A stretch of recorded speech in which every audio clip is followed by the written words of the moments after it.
Welcome to the audio version of our newest report. We hope you enjoy it. IcedID brings ScreenConnect and CSharp Streamer to ALPHV ransomware deployment. Key takeaways. In October 2023, we observed an intrusion that began with a spam campaign, distributing a forked IcedID loader. The threat actor used IcedID's WMI exec and RDP to install ScreenConnect on multiple systems, enabling them to execute various commands and deploy Cobalt Strike beacons. Their toolkit also included CSharp Streamer, a RAT written in C# with numerous functionalities, as documented here.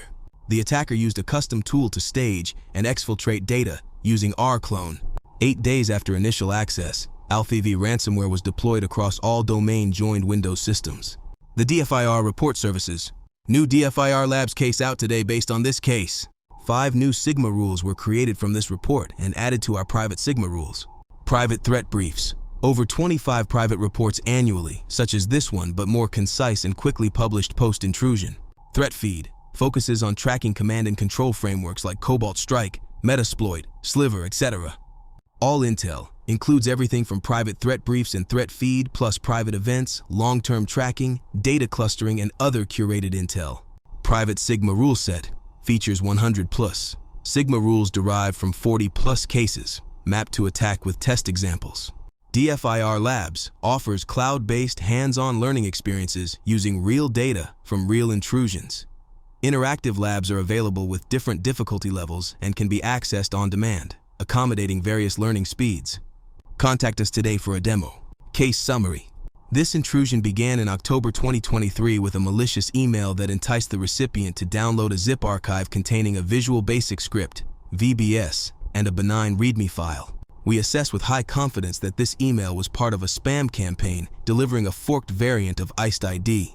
First reported by Proofpoint in February 2023, this forked IcedID variant lacks banking functionality and prioritizes payload delivery. Upon user interaction with the archive's contents, the VBS file was executed, initiating the embedded forked IcedID loader. This was followed by the creation of a scheduled task to maintain persistence on the beachhead. The forked IcedID loader then communicated with a command and control server, leading to the dropping and execution of another IcedID DLL. Approximately 2 minutes after execution, the first round of discovery was observed using Windows native binaries, mirroring the activity seen in previously reported IcedID cases. Around 2 hours into the intrusion, the threat actor installed ScreenConnect on the beachhead using a renamed installer binary, 2v.exe. They executed multiple commands on the host via ScreenConnect. These commands included Windows utilities such as nltest and net for reconnaissance. They also used PowerShell cradles, bitsadmin, and certutil to attempt retrieval of Cobalt Strike payloads on the beachhead. They had a few stumbles while trying to download the Cobalt Strike payloads using temp.sh, resulting in downloading the HTML of the website rather than their intended payload file. Once the Cobalt Strike beacons were executed, they established communication with the Cobalt Strike command and control server.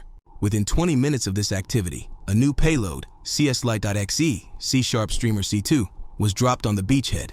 CSharp Streamer is a multi-function remote access Trojan that was first reported in 2021.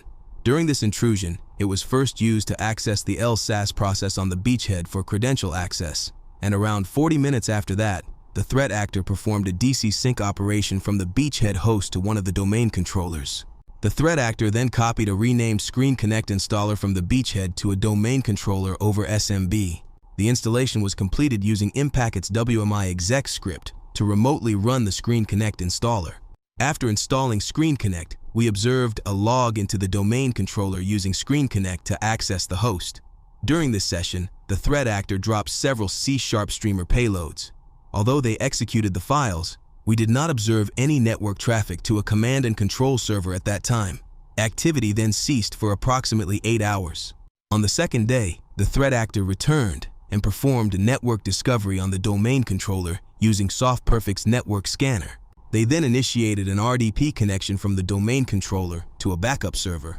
The threat actor reviewed backups and running processes before dropping both a CSharp Streamer binary and a previously used ScreenConnect installer. These were then executed over the RDP session.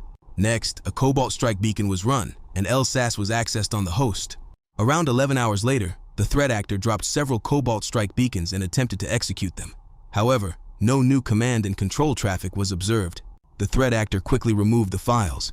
4 hours later, another ScreenConnect installer was dropped on the backup server and executed using WMI exec. A new RDP connection was then initiated to a second domain controller, and NetScan was run again. Following this, ScreenConnect was installed on the second domain controller, and an RDP session was started from this domain controller to a file server.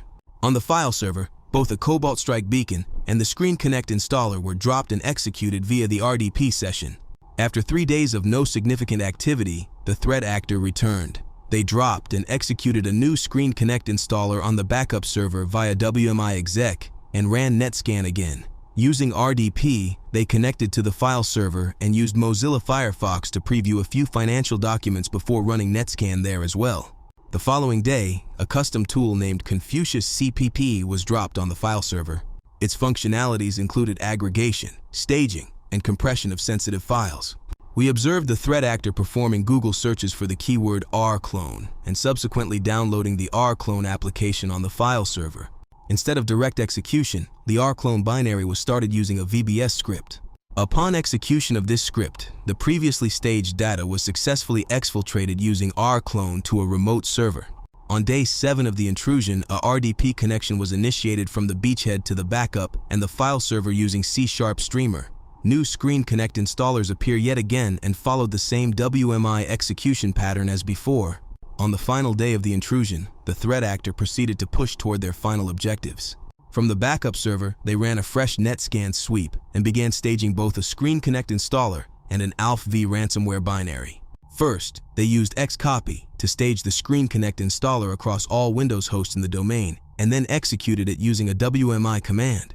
This was then repeated for the ALPHV ransomware payload. During the execution, we observed the threat actor deleting all the backups interactively. Upon completion of the ransomware execution, a ransom note was left behind on the hosts. The time to ransomware, TTR, was around 180 hours over 8 days. The next section of the report is not attainable in an audio format. Therefore, we recommend visiting the site on a computer when you have time. A link to the full report is in the description. Thank you for listening.